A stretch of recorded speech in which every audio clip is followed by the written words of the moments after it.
এই যে শুনছেন, আপনার সাথে আমার কিছু কথা ছিল। বিয়ের সাজে বউ সেজে ঘোমটার আড়ালে বসে থাকা মানুষটিকে বললাম। ঘোমটা না সরিয়ে আমাকে বলল, জি বলেন। শোনেন, আমার এই বিয়েতে একদম মত ছিল না। শুধুমাত্র আব্বুর কথার জন্য এই বিয়ে করতে রাজি হয়েছি। আমার কথা থামিয়ে দিয়ে বলল, ও অন্য কাউকে ভালোবাসেন, তার সাথে আমাকে মিলিয়ে দিতে হবে নাকি তার জন্য আপনাকে ছেড়ে চলে যেতে হবে? আপনি যা বলবেন তাই হবে। মেয়েটির কথা শুনে অবাক হয়ে গেলাম। বাহ, এত সহজে কি মেয়েটি বুঝে গেল? ভালোই হলো, আমাকে তেমন কোনো ঝামেলার মাঝে যেতে হবে না। নিজের ভিতরে খুশিটুকু বুঝতে না দিয়ে বললাম, ঠিক তা নয়। প্রথম দেখায় একটা মেয়েকে আমার খুব ভালো লেগে যায়। কয়েকবার দূর থেকে দেখেছি, তবে কিছু বলার সাহস পাইনি। হয়তো মেয়েটি বুঝতে পেরেছে। তবে তবে কি আমাকে সাহায্য করতে হবে ওই মেয়েটিকে পাবার জন্য? বাহ, আপনি তো কিছুই বলার আগেই এমন কিছু করে ফেলবে ভাবতে পারিনি। হঠাৎ উঠেই আমার কলার ধরে বলল, কি ভাবছিস এই কথাগুলো বলবো? তোর জন্য সেই ছোট্টবেলা থেকে অপেক্ষায় ছিলাম, আর তুই কিনা অন্য মেয়েকে ভালোবাসবি। তোরে বিয়ে করছি কি ছেড়ে চলে যাওয়ার জন্য? তোরে জ্বালিয়ে মারবো, তবুও তোরে ছেড়ে কোথাও যাব না। আমার ভালোবাসার ভাগ অন্য কাউকে দিবি বল? কথাগুলো মুগ্ধ হয়ে শুনছিলাম। এতক্ষণ কি বললো আমি কিছু শুনতে পারিনি। আমি তো সেই মানুষটিকে খুঁজে পেয়েছি। সেই মায়াবী চোখগুলো, যে চোখগুলোর নেশায় প্রথম দেখায় পড়ে যায়। যা নিচে গিয়ে ঘুমা, আমার সাথে তোর ঘুমাতে হবে না। কথাগুলো বলেই নিচে বালিশ চড়ে ফেলে দিল। তখন যেন বাস্তব জগতে ফিরে আসলাম। ওনার দিকে তাকিয়ে বললাম, আরে আপনি, আমি তো আপনাকে। ওই আমাকে কি এখন শুধু শুধু ভনিতা করতে হবে না। যা নিচে ঘুমা, আমার ঘুম পাচ্ছে, আমি ঘুমাবো। আরে কথাটা তো শুনবেন। কি কথা সকালে শুনবো, এখন ঘুমাবো। আর কোনো কথা বলার সুযোগ না দিয়ে শুয়ে পড়ল। আমি ঠাই জায়গায় দাঁড়িয়ে রইলাম। এতদিন শুনেছি মানুষ নিজের পায়ে কুড়াল দেয়, আর আজ আমি তার প্রত্যক্ষ প্রমাণ হয়ে রইলাম। নিজের পায়ে নিজে কুড়াল দিয়ে আঘাত করলাম। আজকে আমার বাসর রাত, তবে এটাকে বাসর রাত না বলে শাস্তির রাত বা অন্য কিছু রাত বললেও হয়তো ভুল হবে না। বাসর ঘরে অনেকটা জোর করে আমাকে পাঠিয়ে দেওয়া হলো। যদি এই বিয়েতে আমার একদম মত ছিল না, অনেকটা ইচ্ছের বিরুদ্ধে বিয়ে করতে হয়েছে। একসময় মেয়েদের বলতে শুনতাম, বিয়েতে মত না থাকা সত্ত্বেও বাবা মা বা ফ্যামিলি জোর করে বিয়ে দিয়ে দেয়। এই প্রথম মনে হয় আমি কোনো পুরুষ যে বিয়েতে ইচ্ছে না থাকা সত্ত্বেও বিয়ে করতে হয়েছে। আম্মুকে অনেকবার বলতে গিয়েও বলতে পারিনি যে আমার এই বিয়েতে মত নেই, আমি বিয়ে করব না। কিভাবে বলবো? সেই ছোটবেলা থেকে আব্বু আমার কাছে যা চেয়েছি তাই পেয়েছি, কখনোই আমাকে ফিরিয়ে দেয়নি। সেদিন হঠাৎ আব্বু আমাকে এসে বলল, তোর সাথে আমার কিছু কথা আছে। আব্বুকে হঠাৎ আমার রুমে দেখে কিছুটা অবাক হয়ে গেলাম। এই অসময়ে আমার রুমে কেন আব্বু? আব্বুকে বললাম, আব্বু কি কথা? আমার দিকে তাকিয়ে যা বললো তা শোনার জন্য মোটেও প্রস্তুত ছিলাম না। আমার বন্ধুর মেয়ের সাথে ছোটবেলায় তোমার বিয়ে ঠিক করেছি। কাল ওনাদের বাড়ি যেতে হবে, রেডি হয়ে থেকো। আব্বুর কথা শুনে অবাক হয়ে গেলাম। কি বলছে এসব? আমার বিয়ে, অথচ আমি ঠিক জানি না। কথাগুলো বলেই আব্বু চলে যায়। কতক্ষণ সময় ভাবনার বাহিরে ছিলাম জানা নেই। হঠাৎ আম্মুর ডাকে আমার ভাবনার জগতে ছেদ পড়ে। কি রে, কি ভাবিস? আমার কথা শুনে আম্মুর দিকে কিছুক্ষণ অবাক হয়ে তাকিয়ে থেকে বললাম, আম্মু এসব কি শুনি? কি সব? আমার বিয়ে ঠিক, অথচ আমি জানি না। আমাকে একবারও বললেও না। তোর কি কাউকে পছন্দ আছে? আমার মুখের দিকে তাকিয়ে রইল। হয়তো আম্মু কিছুটা বুঝতে পেরেছে। আম্মুকে বললাম, ঠিক তা না, তবে আমার বিয়ে আমাকে একবারও বললে না, একবারও জানতে চাইলে না। দেখ, তোর বাবার কাছে যা চেয়েছিস তাই দিতে চেষ্টা করেছে। তোর বাবার বন্ধুকে দেওয়া কথাটি রাখিস। আর মেয়েও অনেক লক্ষ্মী, রাজকন্যা। আমার কথাগুলো শুনে আর কিছুই বললাম না, চুপ করে মেনে নিলাম। ঠিকই তো, তবু মনকে বোঝাতে পারিনি। একদিন অফিসে যাবার পথে ভীষণ গাড়ি জ্যামে আটকে যায়। কিছু করার নেই, ব্যস্ত শহরে সবাই ব্যস্ত, কিন্তু এমন কিছু সময় কিছু করার থাকে না অপেক্ষা করা ছাড়া। ট্রাফিক পুলিশ আপ্রাণ চেষ্টা করছে জ্যাম কমাতে, কিন্তু পরিস্থিতি নিয়ন্ত্রণে আনতে সক্ষম হচ্ছে না কিছুতেই। অজ্ঞতা, আমাকে অপেক্ষা করতে হবে পরিস্থিতি স্বাভাবিক হওয়ার জন্য। আমিও তাই করছি। গাড়িতে বসে থাকতে থাকতে আমার চোখ আটকে গেল একটা মেয়েকে দেখে। আমি বেশ কয়েকবার তাকিয়ে দেখি তাকে। আমার সর্বনাশের শুরু। খুব মায়াবী মোহনীয় চেহারা, দেখলেই চোখ আটকে যাওয়ার মতো। এক পলক দেখে চোখ ফেরাতে পারলাম না। আমি চোখ ঘুরিয়ে নিলাম, কিন্তু চোখ দুটো বারবার ওর দিকে চলে যাচ্ছে। আমি চোখ বন্ধ করে মনকে বোঝাতে থাকি, কিন্তু আমি পারিনি। আবারও তাকিয়ে দেখছিলাম। সেদিন বারবার মনে মনে অস্থির একটা অনুভূতি সৃষ্টি হচ্ছিল, শুধু তাকিয়ে থাকতে মন চাচ্ছিল। সেই দিন মাথায় শুধু সেই মেয়েটি ঘুরছিল, কোনো কাজে মন বসাতে পারলাম না। বেশ কিছুদিন ধরে তার সাথে আর দেখা হয়নি, তাই আমি অনেকটা স্বাভাবিক হয়ে আবার কাজে মন দেই। কিন্তু আবার একদিন বাস স্ট্যান্ড থেকে মোড় ঘুরতে মেয়েটিকে দেখি, সম্ভবত বাসের জন্য অপেক্ষা করছে। আবার আমার মন মাথা সব আকৃষ্ট হয়ে গেল ওর প্রতি। আমি নিজেকে কন্ট্রোল করতে পারছিলাম না কোনোভাবেই। আমি ভাবলাম এই মোহ ত্যাগ করতে হবে। ও নারী মোহিনী, মায়ার জালে জড়িয়ে লাভ নেই। আমি অন্য রোড দিয়ে চলাচল করতাম দেখা হবার ভয়ে। আধা ঘন্টার রাস্তা 1.5 ঘন্টায় যেতে হতো, তবুও তাই যেতাম। কিন্তু লাভ হলো না, মনও এক পলক দেখার জন্য পাগল হয়ে থাকতো। আমার চোখ দুটো সবসময় ওকে খুঁজে ফিরত। জীবনে দেখা শ্রেষ্ঠ অপরিচিতাকে আমি বোধহয় ভালোবেসে ফেলেছিলাম, বুঝতে পারলাম। সেই শ্যামলা গায়ের রং, টানা টানা চোখ আমাকে পাগল করে তুলল। না দেখলে ভীষণ অসহ্য শূন্যতার সৃষ্টি হতো হৃদয়ে। আরও কয়েকদিন দেখা হয়ে গেল। একদিন সাহস করে কাছে গিয়েও যাওয়া হলো না, তবে মেয়েটিকে ফলো করা হতো। হঠাৎ আব্বু সেদিন এসে আমার বিয়ের কথা জানালো। সেদিনই আমার ভালোবাসার ইতি ঘটে গেলেও মনে মনে অনেকবার খুঁজতে গিয়েছি যেন। তাই ভেবেছিলাম বাসরাতে হবু বউকে বলে যদি কিছু করতে পারি। ওনাকে বিয়ে করার সময় নামটি পর্যন্ত ছাড়া আর কখনোই দেখিনি। এখন নামটাও মনে নেই, কখনো দেখতেও ইচ্ছে হয়নি। আমার মন সবই তো নিয়ে নিল অন্য কেউ। তবে ভাগ্যক্রমে ওনাকে যে বিয়ে করতে হবে জানা ছিল না, আর আমিও ওনাকে না দেখে বিয়ে করে নিলাম। আজকেও প্রথমে না দেখে সবগুলো কথা বলে ফেললাম। নিজের পায়ে কুড়াল মারা যাকে বলে, তাই বাধ্য হয়ে সোফাতে শুতে হলো। ভাবতে ভাবতে কখন যে ঘুমিয়ে পড়লাম জানি না। হঠাৎ সকালে মুখে পানির স্পর্শ পেয়ে জেগে উঠলাম। তাকিয়ে দেখি সেই মেয়েটি যেন দাঁড়িয়ে আছে আমার চোখের সামনে। আমি কি স্বপ্ন দেখছি নাকি বাস্তব? ওগো অপরিচিতা, যদি স্বপ্ন দেখি তাহলে জাগিয়ে দাও, আর যদি কিছু বলার আগেই হুঙ্কার দিয়ে বলল, স্বপ্ন দেখা বার করছি। আমারে রেখে অন্য মেয়ের প্রেমে যান। আবার উনি রাতে স্বপ্নেও দেখেন ওই মেয়েকে।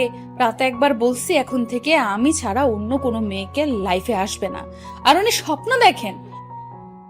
আরে ওনার কথা শুনে তো আমি তাজ্জব হয়ে গেলাম। কি বললাম আর কি বলেন উনি? চারদিকে তাকিয়ে কি যেন খুঁজতে লাগলো। তখন আমি ওনাকে বললাম, ওই যে শোনেন। আমার দিকে ফিরে তাকিয়ে বলল, ওই যে কি? আমার কি ওই যে নাম, নাকি আমার কোনো ভালো নাম নেই? বাবারে, এ আমি কাকে বিয়ে করলাম? প্রথম রাত থেকেই আমার উপর অধিকার নিয়ে কথা বলা শুরু করলো। একটা ভুলের জন্য শাসন করা বলা শুরু করলো। ওই বেটা, চুপ করে আছিস কেন? আমার কথার উত্তর দিস না কেন? ওনার কথা শুনে চিন্তা ভাবনা থেকে দূরে সরে গেল। আমতা আমতা করে বললাম, না মানে না মানে কি? সত্যি করে বল। ওনার কথা শুনে মনে হচ্ছে কোনো ডাইনির সামনে দাঁড়িয়ে আছি। কোনো রকমে ভয় পেয়ে বললাম, না মানে এই বিয়েতে মত ছিল না, তাই আপনার ছবিও দেখা হয়নি। যদিও বড় আপি ছবি দিয়েছিল, রাগে সেই ছবি দেখা হয়নি, আর নামটাও জানা হয়নি। আমার কথা শেষ না হতেই হুঙ্কার দিয়ে উঠল। কি বললি? ওনার রাগ দেখে মনে হচ্ছে আমি শেষ। এ কোন মেয়ে রে বাবা? হঠাৎ করে আমার মুখের কাছে এসে বলল, বিয়েতে যখন মত ছিল না তখন আগে বলিস নাই কেন? ওনার কাছ থেকে একটু দূরে সরে গিয়ে বললাম, আব্বুর মুখের দিকে চেয়ে উনি আমার সব ইচ্ছে পূরণ করেছেন। ছেলে হয়ে আমি এই ইচ্ছেটা কেন পূরণ করব না? হয়েছে, থাক। এত বড় বড় ডায়লগ দিতে হবে না। বাবার ইচ্ছে পূরণ করতে গিয়ে হবু বউয়ের চেহারা তো দূরের কথা, নামটাও জানা হয়নি। কি সাধু রে! ওনার কথা শুনে একটু রাগ হয়ে গেলাম। ওনার দিকে রেগে তাকিয়ে বললাম, ওই যে আমি কিন্তু অমন ছেলে না। আর আমি আমার কথা শেষ না হতেই থামিয়ে দিয়ে বলল, কেমন ছেলে? হ্যাঁ, আপনার বিয়ে ঠিক হয়েছে জেনেও অন্য মেয়েকে কেন ভালোবাসলেন? আগে বুঝতে পারলেন না? এখন আসছেন উনি আবার আমার ভাগ অন্য কাউকে দিতে। এইসব ভাগটাক আমি দিতে পারবো না। জন্মের পর থেকেই আমার হয়েছিলেন, আমার হয়েই থাকবেন। যদি কোনো মেয়ের দিকে তাকাতে দেখি তাহলে চোখ তুলে ফেলবো। আর যদি কোনো মেয়েকে ভালোবাসার কথা শুনি, আবার কি যেন নাম বললেন? ও মনে পড়েছে, অপরিচিতা। তাহলে কেটে কুচি কুচি করে রোদে শুকিয়ে রাখবো। আর আমার একটা ভালো নাম আছে, সেই নামে ডাকবেন। কথাগুলো একদমই বলে শেষ করলো। মনে মনে বলতে লাগলাম, বাবারে বাবা, এ কেমন মেয়ে, এত কথা জানে, আমার দিকে তাকিয়ে উনি বললেন, ওই বেটা, মনে মনে কি কথা বলিস? যা বাবা, উনি কি আবার মনের কথা বোঝেন নাকি? না মানে আমি কি জানতাম আপনি সেই অপরিচিতা? যদি জানতাম তাহলে তো আরো আগেই। তাহলে কি? আর আপনি করে কাকে ডাকিস? না তেমন কিছুই না, আমি অপরিচিতাকে আগেই বলে ফেলতাম ভালোবাসি, তাহলে এত কষ্ট করতে হতো না। আরো আগেই অপরিচিতাকে নিয়ে আসতাম। ওই যে মিস্টার, ডায়লগ বাদ দেন। ওইসব কথা বলে মন গলানো যাবে না। আমি ভালো করেই জানি আপনি যে অন্য মেয়েকে পছন্দ করেন, ভালোবাসেন। এখন ফ্রেশ হয়ে নিচে আসেন খাবার খেতে। আর যদি ঘরের কথা না বুঝেন, আপনি আপনার মতো থাকবেন, আমি আমার মতো। যদি ভুল করে উল্টাপাল্টা কিছু করতে চান তাহলে মাইরা ফেলবো। যান, তাড়াতাড়ি রেডি হয়ে আসেন। আর হ্যাঁ, আমাকে অপরিচিতা ডেকে লাভ নেই। ওনার কথা শুনে আমার মাথা ঘুরছে। বাবারে বাবা, এত কথা বলতে পারে!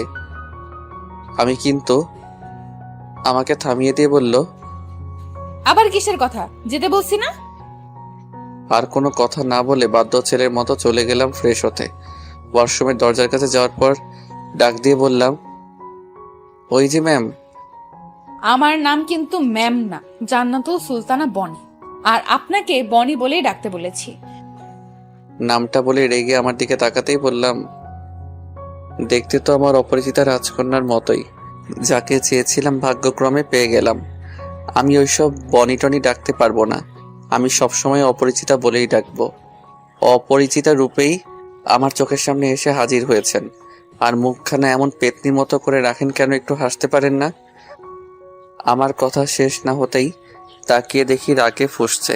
হাতের কাছে থাকা টেবিল থেকে ছোট্ট ফুলদানি নিল। অবস্থা বেগতিক দেখেই দরজা আটকিয়ে দিলাম। বাহির থেকে অনেকগুলো কথা শুনলেও হাসতে হাসতে আমি শেষ। সত্যি ভাগ্যে আমার লেখা ছিল অনেক কথা বলা। প্রথম দিনেই কেমন অধিকার নিয়ে শাসন করা শুরু করলো। তবে একটু চিন্তায় আছি কিভাবে ওনাকে বুঝাই যে আমার অপরিচিতা উনি ছিলেন। আবার কি যে নাম বলবো? ও বনি, অনেক সুন্দর নামেই তো। ধুর, ওইসব নামে ডাকতে পারবো না, জান্নাত বলেই ডাকবো। ফ্রেশ হয়ে খাবার টেবিলে গেলাম। সবাই আমার জন্য অপেক্ষায় ছিল। আমাদের বাড়িতে সবাই একসাথে খাওয়া দাওয়া করে। আমাদের বাড়িতে আমি, বড় আপু অবশ্য বেড়াতে এসেছেন আমার বিয়ে উপলক্ষে। বাবা, মামা, ছোট চাচু আর কাকিমা। ছোট কাকা ডাক্তার আর কাকিমা স্কুলের টিচার। ওনারা একে অপরকে অনেক ভালোবাসেন। সেই কলেজ জীবন থেকে তাদের সম্পর্ক শুরু। পরে আব্বু সব জেনে ওনাদের বিয়ে দিয়ে একসাথে বেঁধে দিলেন। ওনাদের দেখে মাঝে মাঝে খুব হিংসে হয়। একটু পরপরই ঝগড়া শুরু হয়ে যায়, আবার পরক্ষণেই মিল হয়ে যায়। কেউ কাউকে ছাড়া এক মুহূর্ত থাকতে পারে না। খাবার টেবিলে আসতে না আসতেই আপু আমাকে বলল, কিরে, তোর কি ঘুম ভাঙতে চায় না? আমার একমাত্র বড় আপু। আমার একমাত্র আপু না বলে যদি বলি আমার একমাত্র শত্রু, তাহলে ভুল হবে না। জন্মের পর থেকে আমার পিছনে লেগে থাকে, সারাদিন শাসন করতে চাইবে। আর আমি কিছু বলতে গেলেই ঝগড়া বাঁধিয়ে বাড়ি মাথার উপর তুলে রাখবে। বাড়ির একমাত্র মেয়ে বলে সবার আদরের। মাঝে মাঝে মনে হয় আমার থেকেও বেশি আদর করে। আপু আমাকে সবসময় বলে আমাকে নাকি কুড়িয়ে আনা হয়েছে। এই নিয়ে সে কি ঝগড়া হতো। আপুর বিয়ে হওয়ার পর একটু রেহাই পেলাম, না হয় সারাদিন লেগেই থাকতো। বিছানা কেন অপরিষ্কার, বইগুলো কেন এলোমেলো, আর এত দেরিতে কেন ঘুম থেকে উঠি। বিয়ের পর বরের বাড়ি চলে গেলে অনেক মিস করি। এখনো মিস করি আপুর সাথে ঝগড়াগুলো, শাসনগুলো, কোনো কিছু খাওয়া নিয়ে মার খাওয়া। মাঝে মাঝে আপুর কাছে চলে যাই, আবার ঝগড়া করে চলে আসি। আপুর কথা শেষ না হতেই বললাম, আমার বাড়ি যা খুশি করব, তোর কি? যা, বেড়াতে এসেছিস, বেরিয়ে তোর বরের বাড়িতে যা।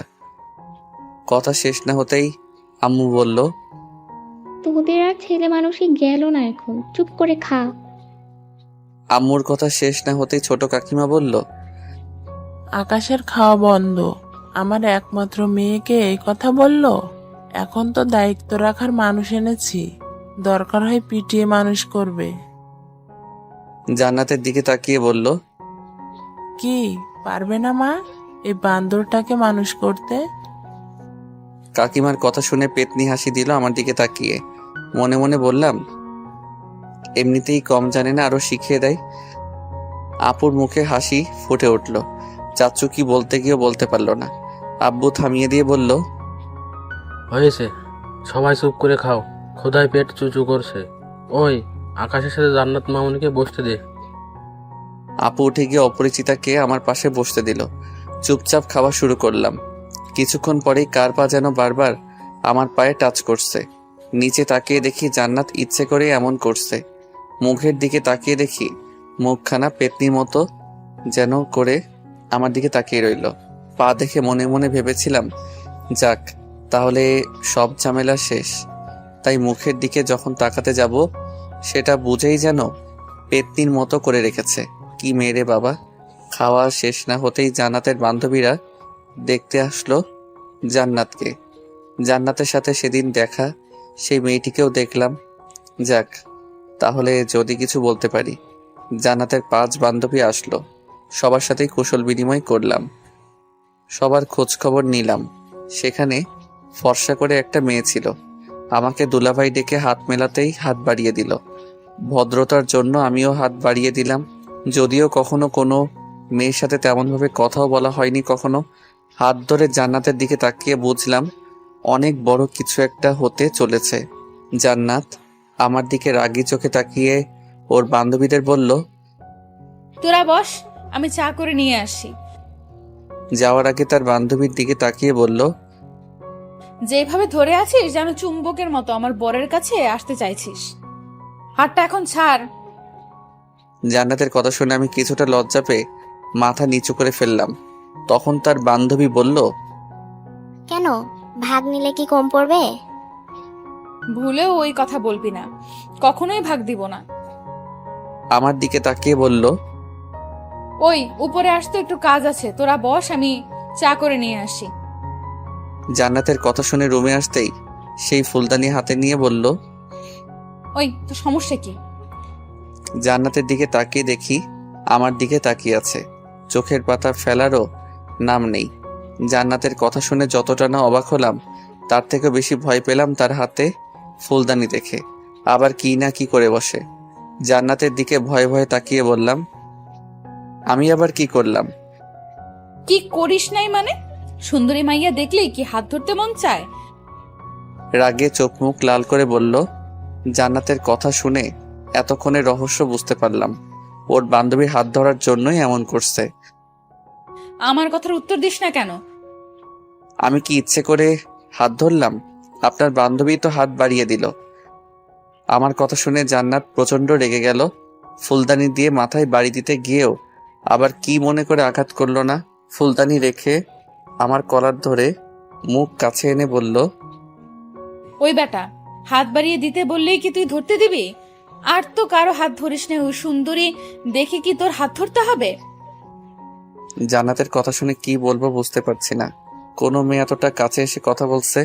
হঠাৎ কলার ছেড়ে দিয়ে বলল, কাল থেকে বিয়ে হয়েছে, এখনো আমার হাত একবারও ধরতে ইচ্ছে হলো না। আমার সুন্দরী বান্ধবী না আসতেই ওর হাত ধরে নিয়েছে। আর ধরবে নাই বা কেন? বিয়ের আগেই অন্যজনকে ভালোবাসেন উনি। মনটা চায় ময়রা ডিপ ফ্রিজে রেখে দিই। কথাগুলো বলে এক ঝটকায় বেরিয়ে গেল। জান্নাতের এমন আচরণে আমি অবাক হয়ে গেলাম। নিজের কাছেই বড্ড খারাপ লাগছে। সেদিন যদি দেখে নিতাম তাহলে হয়তো এমনটা নাও হতে পারত। জান্নাতকে যেন আমি একটু বুঝতে পারছি না। একে আকাশে রোদের খেলা, আবার যেন মেঘের ছায়া। কখন কি হয় কি জানি। আনমনে দাঁড়িয়ে দাঁড়িয়ে কথাগুলো ভাবছিলাম। তখনই আমার শত্রু কোথায় থেকে এসেই বলল, কিরে, এমন দেবদাস সেজে দাঁড়িয়ে আছিস কেন? জান্নাতের বান্ধবীরা এসেছে, যা তাদের সাথে আড্ডা দে। আপুর কথা শুনে প্রচন্ড রাগ উঠে যায়। এমনিতেই আসি প্যারার মাঝে, আর উনি আসছেন আরো মজা করতে। প্রচন্ড রেগে গিয়ে বললাম, ওই তোর কি বেড়ানো শেষ হয় নাই? বিয়ে খাইতে আইসা বরকে নিয়ে কি ঘর জামাই থাকার ইচ্ছা? যা শ্বশুর বাড়ি যা। আমার কথা শুনে আপু কি যেন খুঁজতে লাগলো। আমার আর কিছুই বোঝার বাকি নেই। আপু তার সেই প্রধান অস্ত্র খুঁজতে শুরু করলো। এই সময় আপুর হাতে ঝাড়ুর বাড়ি খাওয়ার ইচ্ছে নেই, তাই দৌড়ে বেরিয়ে পড়লাম। পিছন থেকে শুনতে পারলাম আপু বলছে, পালাচ্ছিস কেন? দাঁড়া, আজকে তোর একদিন কি আমার একদিন। দৌড়ে বের হয়ে বাগানের দিকে যাওয়ার সময় পিছন থেকে কে যেন ডাক দেয়। ও দুলা ভাই, পালাচ্ছেন কেন? নাকি আমাদের দেখে ভয় পেয়েছেন? কথা শেষ না হতেই হাসির আওয়াজ শুনতে পেলাম। এই সেরেছে। আপুর হাতের পিটানো থেকে বাঁচার জন্য পালাতে গিয়ে মনেই ছিল না বাসায় মেহমান এসেছেন। ধীরে সুস্থে স্বাভাবিক হয়ে তাদের দিকে এগিয়ে গেলাম। এমন একটা ভাব নিলাম যেন কিছুই হয়নি। তাদের কাছে যেতেই সেই সুন্দরী শালিকা বলল, কি দুলা ভাই, পালিয়ে যাচ্ছিলেন কেন? সবার দিকে তাকিয়ে হাসতে চেষ্টা করলাম, তবে কেমন বেমানান লাগছে নিজের কাছেই। জান্নাতের দিকে তাকিয়ে বললাম, পালাবো কেন? সকাল সকাল ব্যায়াম করি তো, তাই ব্যায়াম করছি। আমার কথা শেষ না হতেই হাসির রোল পড়ে গেল। দুলা ভাই, এখন তো বিকেল, ব্যায়াম করার সময় না। কি রে, বরকে কি সকালে ব্যায়ামের সময়টুকু দেসনি? কথা শুনে সবাই হাসতে শুরু করলো। কিছুটা লজ্জা পেয়ে মাথা নিচু করে ফেললাম। আমার দিকে তাকিয়ে জান্নাত তখন বলল, না, তা হবে কেন? সুন্দরী শালিকা পাশে থাকলে কি আর কখন সকাল আর কখন বিকাল তা মনে থাকে? জান্নাতের কথা শেষ না হতেই সবাই হাসতে শুরু করলো। আমি নিজেকে আবিষ্কার করলাম সেই সুন্দরী শালিকার পাশে। কখন যে বসে পড়লাম। এই সেরেছে। আজ না জানি আমার কপালে কি লেখা আছে। কিছুক্ষণ আগেই এর জন্য শাসন করেছে, আবার সে একই ভুল করে ফেললাম। জান্নাতের দিকে তাকিয়ে দেখি রেগে তাকিয়ে আছে আমার দিকে। উঠে জান্নাতের পাশে বসতে চাইলে তখন আবার জান্নাত বলল, আর এত কষ্ট করে ওঠো কেন? শালিকা তোমার পাশে বসতে চাইছে একদিনই তো, তারপর তো আমারই থাকবে। কেন রে, তোর কি ভাগে কম পড়ে যাবে? ও তো তোর দুলা ভাই, আর দুলা ভাই হিসেবে একটু পাশে বসতেই পারিস। হাজার হোক ছোট বোন হিসাবে, আর আমার বরের অধিকার আবার কে নিতে আসবে? তাদের মাঝে হাসির রোল পড়ে গেল। সুন্দরী শালিকা কেমন করে আছে যেন মুখ। এক নজর দেখেই মাথা নিচু করে ফেললাম। তাদের মাঝে আমি যেন এক সার্কাস বসে আছি। হঠাৎ করেই আদরের ভাগ্নিটা কোথা থেকে যেন উদয় হলো।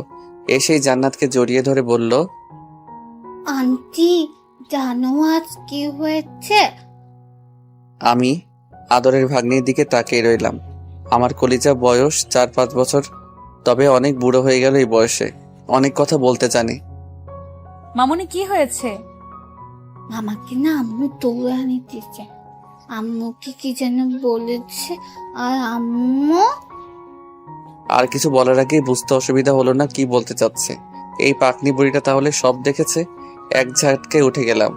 ও যদি কিছু বলে তাহলে আমার মান সম্মান শেষ। তাই কিছু বলার আগেই ওর মুখ ধরে বললাম, আম্মু, কিছুই হয়নি, তোমাকে বিকালে ঘুরতে নিয়ে যাব, অনেক আইসক্রিম কিনে দিব। ওই, তুমি ওর মুখ ধরলে কেন? ও কি বলতে চায় বলতে দাও। মনে মনে বলতে লাগলাম, আর কিছুই বলে আমার মান সম্মান শেষ করতে হবে না। ও তো কিছুই বলবে না বলেই করে করে দিয়ে সেখান থেকে নিয়ে আসলাম। পাকনি বুড়িটা মুখ থেকে একবার হাত ফুসকে যাবার পর বলতে লাগলো, না, আমি বলবো, আমাকে ছেড়ে দাও মামা। আর কিছু বলতে না দিয়ে আইসক্রিমের লোভ দেখিয়ে নিয়ে আসলাম। সেই যাত্রায় বেঁচে গেলাম। বিকেল বেলায় জান্নাত আর তার বান্ধবীদের নিয়ে ঘুরতে বের হলাম। এই এলাকায় আব্বুকে সবাই সম্মান করেন। আমাদের পরিবারের সবাইকে চিনেন। যে কোনো বিপদে আব্বু তাদের বিপদে এগিয়ে আসেন। রাস্তা দিয়ে হাঁটার সময় জান্নাতের পাশে সবসময় আদরে ছোট্ট আম্মু, আপু আর অপরিচিতের বান্ধবীর মনে। আমি আর জান্নাত পিছনে পিছনে হাঁটছি, দুজনেই চুপচাপ। কারো মুখে কোনো কথা নেই। অনেকবার কথা বলতে গিয়েও কিছু বলতে পারিনি। আবার যদি কিছু মনে করে আর কি বলবো সেটাই ভেবে পাচ্ছি না। হঠাৎ জান্নাত দাঁড়িয়ে যায়। জান্নাত দাঁড়িয়ে যাওয়ার পর আমিও সাথে সাথে দাঁড়িয়ে যাই। জান্নাতের দিকে তাকিয়ে এই প্রথম বললাম, কি হলো, দাঁড়িয়ে পড়লেন যে?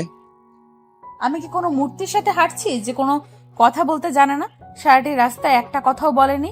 আর আমার হাত কি এতই নোংরা যে ধরা যাবে না? না দেখতে এতটাই বাজে? কথাগুলো শুনে জান্নাতের চোখের দিকে তাকিয়ে দেখি পানি জমে আছে, যেন হয়তো অভিমান করে আছে। কোনো কিছু না ভেবেই সরাসরি হাত ধরে ফেললাম। জান্নাতের ঠোঁটের কিনারায় হাসি ফুটে উঠল মুহূর্তেই।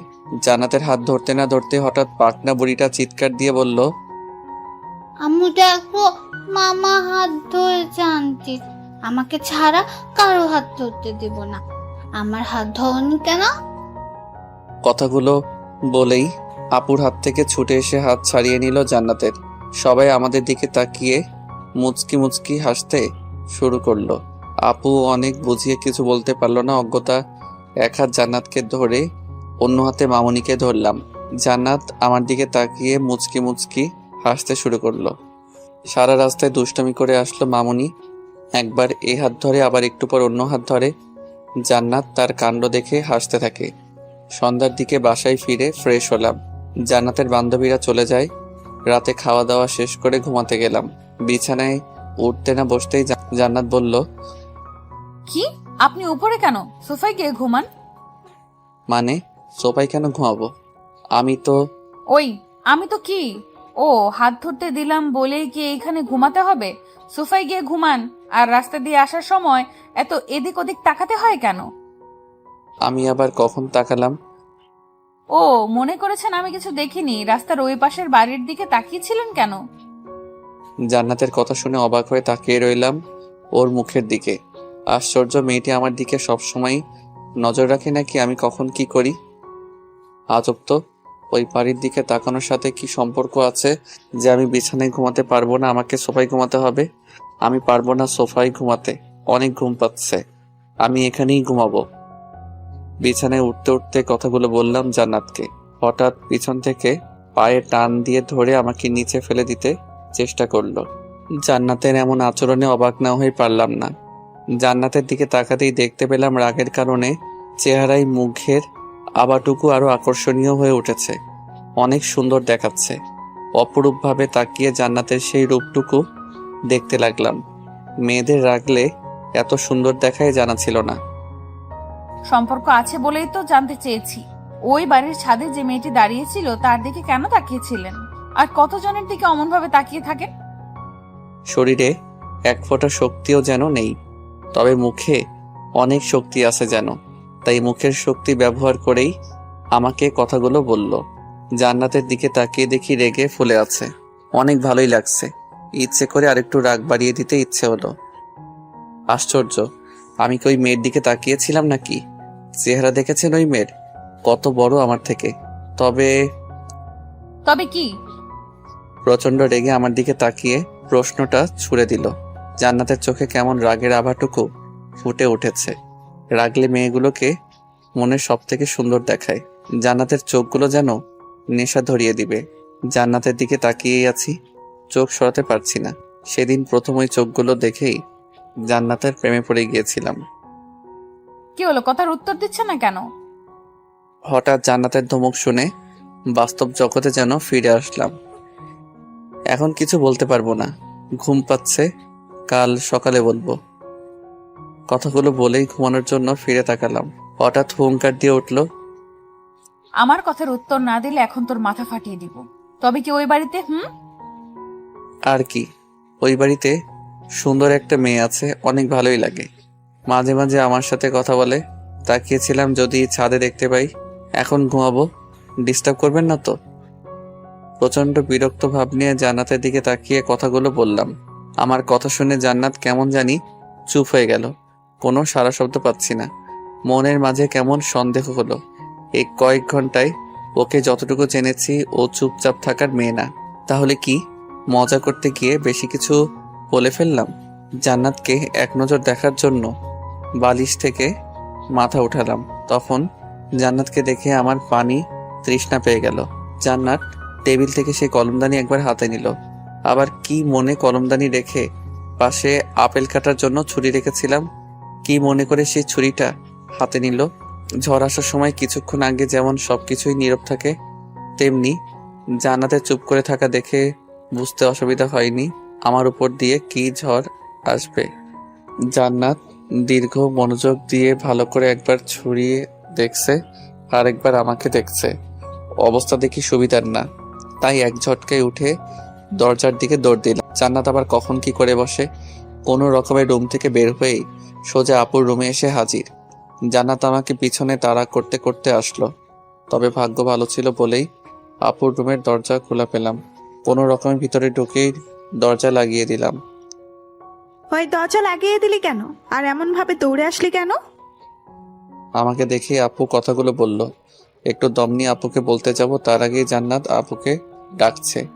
আপু আমাকে কয়েকবার দরজা খুলে দিতে বলে।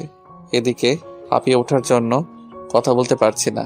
অন্যদিকে দরজার সামনে এমনভাবে দাঁড়ালাম যেন কেউ দরজা খুলে না দিতে পারে, জান্নাত যেন ভিতরে আসতে না পারে।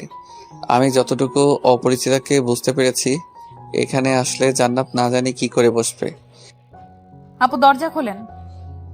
আমাকে কয়েকবার বলার পর যখন দরজা খুলে দিচ্ছি না, তখন আপু নিজেই উঠে আসে। তুই সত্য দরজা খুলে দিতে বলছি খুলে দিচ্ছিস না, আবার কোনো কথাও বলছিস না। সর। আমি তো দরজা না খুলে দেওয়ার জন্য দাঁড়িয়ে আছি। কয়েকবার দরজা খোলার জন্য আমাকে ধাক্কা দিল, আমার সরার নাম নেই। আপু দরজা খুলবি না? একটু সময় নিয়ে কথাটা বললাম। উফ, কি ভয়টাই না পেলাম। আমার কথা শুনে আপু আমার মুখের দিকে তাকিয়ে রইল। দরজা খুলবো না মানে? সেই কখন থেকে জান্নাত দরজা খুলে দেওয়ার জন্য ডাকছে। কথাগুলো বলে আমার দিকে আপু তাকিয়ে রইল, যেন চিড়িয়াখানার কোনো জন্তু আমি। এই আপু দরজা খোলেন তো। জান্নাত যখন আবার আপুকে ডাক দিল, তখন আপু আমাকে ধাক্কা দিয়ে সরিয়ে দিয়ে দরজা খুলে দিল। দরজা খোলার সাথে সাথেই জান্নাত রুমের ভিতর এসে ঢুকলো, আমার দিকে তাকিয়ে রইল। কি রে জান্নাত, এত রাতে তোরা এখানে কেন? আর ওই বান্দরটা দরজা খুলতে দিচ্ছে না কেন? আর বলো না আপু, এত রাতে নাকি গান শুনবে। আমি কি গান গাইতে পারি? তাই রাগ করে চলে এসেছে। আপুকে কথা বলে আমার দিকে তাকিয়ে চোখ টিপ দিল। আপুর চোখ ফাঁকি দিতে পারল না। জান্নাতের কথা শুনে মনে হচ্ছে যুগ যুগ ধরে আপুকে চিনে, অথচ আমার জানা মতে মাত্র কিছুদিন হলো চেনা পরিচয় আপুর সাথে। জান্নাত এই রূপ দেখে অবাক হয়ে গেলাম। ক্ষণিক সময়ের মাঝে কেমন পরিবর্তন হয়ে যায়। একটু গান শুনলেই হয়, বেচারা ভাইটা আমার গান শুনতে চেয়েছে। আচ্ছা আপু শোনাবো। এই যে স্যার, রুমে চলেন। ভাই আমার যা, আমি বলে দিয়েছি গান শোনাবে না। এত রাগ করতে হবে না। এই জান্নাত আমার ভাইটিকে গান শোনাবা কেমন? আচ্ছা আপু। আমাকে আর কিছুই বলার সুযোগ না দিয়ে হাত ধরে টেনে নিয়ে চলল। আমি বাধ্য ছেলের মতো চললাম। রুমে আসার সাথে সাথেই দরজা আটকে আমার কলার ধরে ফেললো। ওই, তোরে না বলছি এখন থেকে আমি ছাড়া তোর লাইফে আর কেউ থাকবে না। তুই এই মাইয়ারে দেখার জন্য তাকিয়েছিলি, তাই না? কথাগুলো বলার সময় অনেকটা কাছে চলে আসে। নিজেকে একটু দূরে সরিয়ে দিতে বৃথা চেষ্টা করলাম। আরে আমি তো এমনি বললাম, আর ওই বাড়িতে কোনো মেয়ে নাই। কোনো রকমে কথাগুলো বললাম। আমার কলার ধরে আরো কাছে টেনে নিয়ে গেল। তোরে আমি অনেক ভালো করেই জানি, আর যদি কোনো মেয়ের দিকে তাকাবি না বা কোনো মেয়ের নাম মুখে নিবি, তাহলে আজ শেষবারের মতো ক্ষমা করলাম। আর আপুর রুমে কি, যেখানে যাবি আমি সেখানেই যাব। যা নিচে ঘুমা এখন। কোনো কথা না বলে বাধ্য ছেলের মতো সোফার মাঝে গিয়ে শুয়ে পড়লাম। কি মেয়ে রে বাবা, এরকম দজ্জাল মেয়ে আর কোনোদিনও যেন কারো ভাগ্যে না জোটে। জান্নাতকে কয়েকবার দেখার বৃথা চেষ্টা করে আবার শুয়ে পড়লাম অন্যদিকে ফিরে। কখন ঘুমিয়ে পড়েছি ভাবতে ভাবতে খেয়াল নেই। হঠাৎ করেই বাহির কোথায় যেন বজ্রপাতের শব্দ হলো। কে জানি আমাকে ঝাপটে ধরল। প্রচন্ড ভয় পেয়ে গেলাম। কে কে এই বলে চিৎকার করে উঠলাম। এই ভিতর ডিম। চিৎকার দিবে না, বাহিরে অনেক ঝড় বৃষ্টি হচ্ছে। আমার অনেক ভয় করে একা ঘুমাতে। ঝড় বৃষ্টির মাঝে অনেকক্ষণ ধরে বসে আছি, এত ডাক দিলাম মরার মতো ঘুমাচ্ছে। কে কে? ও জান্নাত। কেন গলার আওয়াজ শুনে চিনতে পারো না? অন্য কেউ ভেবেছিলে আসবে? আমি ভিতর ডিম হলে আপনি কি নিজে ভয় পেয়ে আবার অন্যজনকে বলে ভিতর ডিম? কথা কম বলে কি উপরে যাবেন আমার সাথে ঘুমাতে, নাকি এইখানে আমিও ঘুমাবো? অনেক ভয় হচ্ছে। জান্নাতের কথা শুনে প্রচন্ড হাসি পাচ্ছিল। কোনো রকমে হাসি আটকিয়ে রাখলাম। চলেন। জান্নাতকে নিয়ে উপরে এসে শুলাম, তবে মাঝখানে অনেকটা দূরত্ব রেখে চুপ করে শুয়ে থাকলাম। ইচ্ছে হচ্ছিল আমার জান্নাতকে বুকের মাঝে নিয়ে ঘুমাতে, তবে সেই সাহসটুকু নেই। তাই অন্যদিকে ফিরে শুয়ে আছি। অনেক রাত হয়ে গেলেও চোখে ঘুম নেই। ঘুমটুকু যেন হারিয়ে গেল। অনেক ভাবনারা যেন মাথায় এসে হাজির হলো। আমি কি দেখতে এতটাই বাজে যে আমার দিকে ফিরে ঘুমানো যায় না? আমার একটু জড়িয়ে ধরা যায় না? জান্নাতের কথা শুনে চমকে উঠলাম। মেয়েটি এখনো ঘুমায়নি। জান্নাতের দিকে ফিরে তাকালাম। না মানে না মানে কি? বললাম যে ঝড় বৃষ্টির মাঝে ভয় হয়, একটু জড়িয়ে ধরলে কি হয়, ভিতর ডিম একটা। কথাগুলো বলে নিজে এসে আমাকে জড়িয়ে ধরলো। কিছুটা অবাক হলাম। আমিও জান্নাতকে বুকের মাঝে জড়িয়ে ধরলাম। মনের ইচ্ছাটা না চাইতেই পূরণ হয়ে গেল। জান্নাতকে বুকের মাঝে নিয়ে ঘুমিয়ে পড়লাম। সকালবেলায় জান্নাতের ডাকে ঘুম ভাঙলো। জান্নাতের দিকে তাকিয়ে আছি, অনেক সুন্দর দেখাচ্ছে। জান্নাতকে যেন এক রহস্যময়ী। এই যে কয়টা বাজে সেই খেয়াল আছে? জান্নাতের কথা শুনে ধ্যান ভাঙলো আমার। জান্নাতের কথা না শুনে হাত বাড়িয়ে ধরতে যাব। খবরদার, একদম টাচ করবে না। ফ্রেশ হয়ে খাবার টেবিলে যান। কয়েক পা পিছিয়ে আমাকে কথাগুলো বলেই রুম থেকে বেরিয়ে গেল। আমাকে আর কোনো কথা বলার সুযোগ দিল না। জান্নাতের কথা ভাবতে ভাবতে আবার কখন ঘুমিয়ে পড়লাম জানি না। হঠাৎ করে চিৎকার শুনে ঘুম ভেঙে গেল। চোখ খুলে তাকিয়ে দেখি ছোট মামুনি দাঁড়িয়ে আছে। মামুনির পাশেই জান্নাত দাঁড়িয়ে আছে। দেখে মনে হচ্ছে রেগে আছে। মামা তুমি এখনো শুয়ে আছো কেন? উঠো তাড়াতাড়ি। এই তো উঠছি। কে বললো শুয়ে আছি? দেখেছো আনতে এখনো শুয়ে থেকে বললো উঠে পড়েছে। জান্নাত মামুনির হাত ধরে চলে যেতে লাগলো আর বলল, তবে আমার কি, কারো কি জানার দরকার যে কারোর জন্য এখনো না খেয়ে আছি? জান্নাতের কথা শুনে বুঝতে পারলাম এখন রাগ করে আছে, আমার জন্য না খেয়ে আছে। এ শোনো, আমি এখন উঠছি। তোর উঠতে হবে না, শুয়ে থাক। আমার বয়ে গেছে তোর জন্য এতক্ষণ না খেয়ে থাকতে। আমি খেয়ে নিচ্ছি, আজ তোর খাওয়া বন্ধ। জান্নাত কথাগুলো বলে চলে গেল। একবারও পিছন ফিরে তাকালো না। শুধু জান্নাতের চলে যাওয়াটুকুই দেখলাম। কাজটা একদম ঠিক হয়নি। আর যাই হোক, মেয়েটি অনেক ভালো, একটু রাগী, তবে নিজের অধিকারটুকু নিজে বুঝে নিতে এক পা পিছু পা হয় না। বড্ড ভালোই লাগে জান্নাতের শাসনগুলো। তবে জান্নাত যেন কোনো এক রহস্য ঘেরা, এগো সহজে ধরা দিতে চায় না। ক্ষণিক সময়ের জন্য কাছে এসেই আবার যেন অচেনা রূপ ধারণ করে। কথাগুলো বিছানায় বসে বসেই ভাবতে থাকি। গতকাল মেয়েটির অন্য রূপ, আর আজ সকালে অন্য রূপ, তবে অভিমানের রূপ। ভাবতেই আনমনে হেসে উঠলাম। কিরে, এখনো বসে আছিস? তোর জন্য জান্নাত না খেয়ে বসে আছে। হঠাৎ করে কথা শুনে যেন কল্পনার জগতে ছেদ পড়ল। তাকে দেখি আপু আমার রুমে আসতে আসতে কথাগুলো বলল। না আপু, এই তো এখনই রেডি হয়ে আসছি। তুমি খেয়েছো? তুই এখনো মানুষ হলি না, বাদল কোথাকার। মেয়েটি অভিমান করে বসে আছে তোর সাথে খাবে বলে, আর তুই এখনো শুয়ে আছিস। কয়টা বাজে সে খেয়াল আছে তোর? সরি আপু, তুমি খেয়ে নিয়েছো? এই বাসায় তোরে ছাড়া কখনো খেয়েছি? যা তাড়াতাড়ি ফ্রেশ হয়ে খাবার টেবিলে চলে আয়। এসে তোর অপরিচিতার রাগটুকু ভাঙা। কিরে, আবার কোন ভাবনা জগতে ডুব দিলি? ক্ষুধায় পেট চুচু করছে, তাড়াতাড়ি আসবে কিনা বল। কিছু না আপু, তুমি যাও, আমি এক্ষুনি আসছি। আপুকে কথাগুলো বলেই ফ্রেশ হতে উঠে পড়লাম। ফ্রেশ হয়ে খাবার টেবিলে গিয়ে দেখি আপু আর ছোট আম্মু বসে আছে। আপু, জান্নাত কোথায়? আর সবাই কি খেয়ে নিয়েছে? আপুর দিকে তাকিয়ে কথাগুলো বলতে বলতে চেয়ার টেনে নিয়ে বসলাম। সকাল থেকে মেয়েটি তোর জন্য না খেয়ে বসে আছে, আর তুই এসেই খাবার খেতে বসে পড়লি। আপু আমার দিকে তাকিয়ে রেগে কথাগুলো বলল। সরি আপু, জান্নাত এখন কোথায়? আমি গিয়ে নিয়ে আসি, তুমি বসো। বারান্দায় গিয়ে দেখ। আপু বলার সাথে সাথে বারান্দার দিকে হাঁটা দিলাম। আমাদের বাসায় 4টা বারান্দা। আসার সময় জেনে আসা হলো না কোনো বারান্দায়। এক মুহূর্ত থমকে গিয়ে ভাবতে থাকলাম কোন বারান্দায় থাকতে পারে। কিছু সময় ভেবেই আবার হাঁটা শুরু করলাম। জান্নাতকে পেয়ে গেলাম, আমার অনুমান ভুল হয়নি। জান্নাতের দিকে খেয়াল করলাম, খোলা আকাশের দিকে তাকিয়ে কি যেন ভাবছে। প্রচন্ড ইচ্ছে হলো জান্নাতকে জড়িয়ে ধরতে, তবে সেই সাহসটুকু না হয়নি। নিঃশব্দে গিয়ে পাশে গিয়ে দাঁড়ালাম। আমি এসে দাঁড়ানোর পরও কোনো সারা শব্দ নেই। হাত বাড়িয়ে জান্নাতের হাতটা আলতো করে ধরলাম। সরি, আর এমন ভুল হবে না। জান্নাত আমার দিকে ফিরে তাকালো। তাকিয়ে দেখি জান্নাতের চোখের কোণায় পানি জমে আছে। হঠাৎ জান্নাতের চোখে পানি দেখে ভয় পেয়ে গেলাম। জান্নাতের চোখে পানি কেন?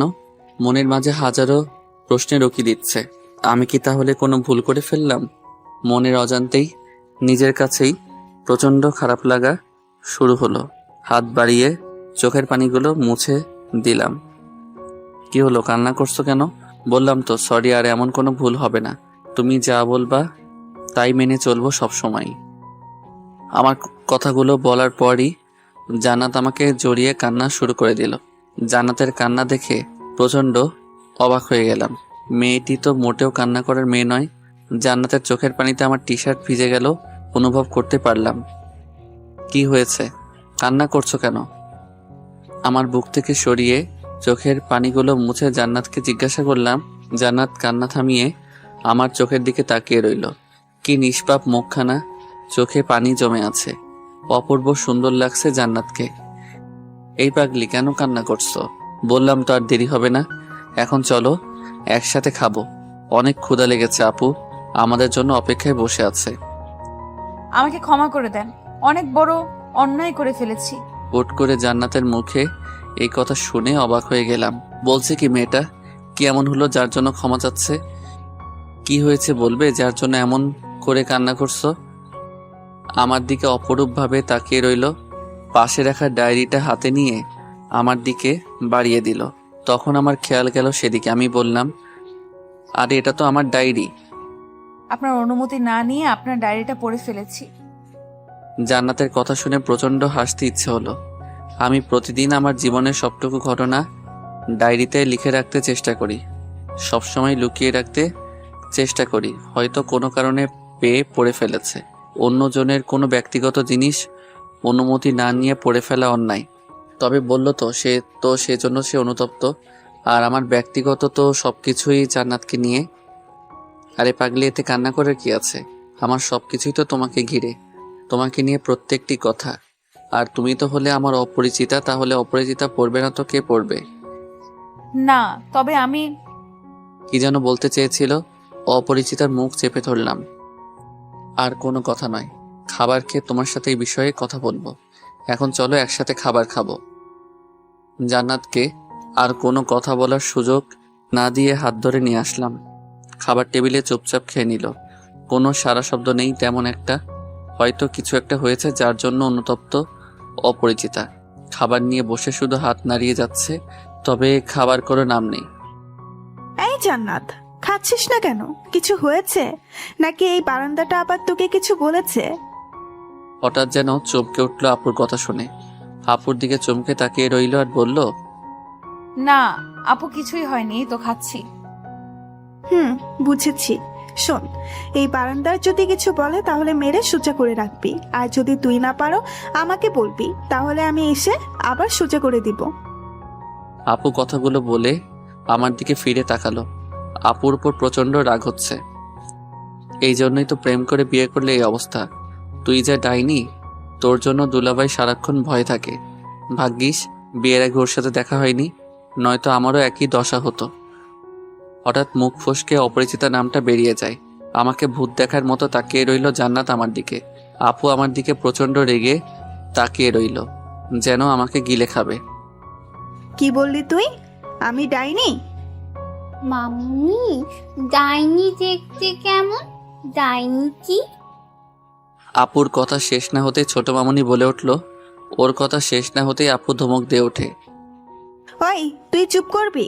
এই বান্দরটার সাথে থেকে দিন দিন তুইও বাতরামি শিখছিস, আর তুই আমাকে ডাইনি বললি? আপুর ধমক খেয়ে কান্না শুরু করে দেয় মামুনি। জান্নাত উঠে গিয়ে কোলে নেয়। আর আপু যেই উঠে আমার দিকে এগিয়ে আসছে, খাবার ফেলে ভো দৌড়। এখন ধরতে পারলে খবর আছে। একবার দুলাভাই সামনে ডাইনি বলেছিলাম, সেই থেকে মাঝে মাঝে নাকি দুলাভাই সুযোগ পেলেই আপুকে ছাড় দেয় না। অবশ্য এর জন্য মাঝে মাঝে না খেয়ে থাকতে হয় দুলাভাইকে, বাহিরে ঘুমাতে হয়। তবে তাদের মাঝে যে সম্পর্ক, যে কেউ দেখে হিংসা করবে। দুজন দুজনকে অনেক ভালো বোঝে। সেই ভার্সিটি থেকে তাদের সম্পর্ক। একদিন আমাদের বাসায় এসে দুলাভাই ভুল করে ডাইনি বলে ফেলেছিল। সেদিন দুলাভাই সারা রাত বাইরে থাকতে হয়েছিল আর আমাকে হাসপাতালে পাঠিয়েছিল। এই ডাকটাই একমাত্র আপু শুনতে পারে না। আপু পিছনে পিছনে এসেও আমাকে ধরতে পারেনি, রাগে ফুলে আছে। গেট পেরিয়ে বাহিরে সোজা চলে আসলাম। আমার খাবার খাওয়া হলো না, তবে জান্নাতের হাসিটুকু শুনতে পেলাম। সেই হাসিটুকু মন কাড়া ছিল।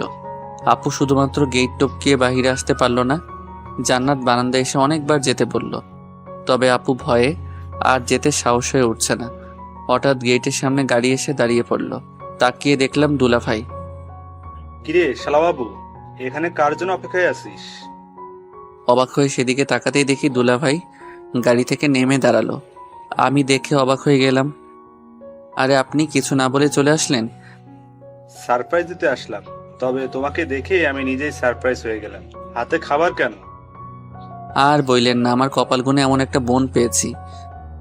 আমার কথা শুনে দুলাভাই হাসতে শুরু করলো। আর আমার কপাল গুনে এমন একটা বউ পেয়েছি। এখন ভিতরে চলো। কলিং বেল দেওয়ার পর আপু দরজা খুলে নেয়।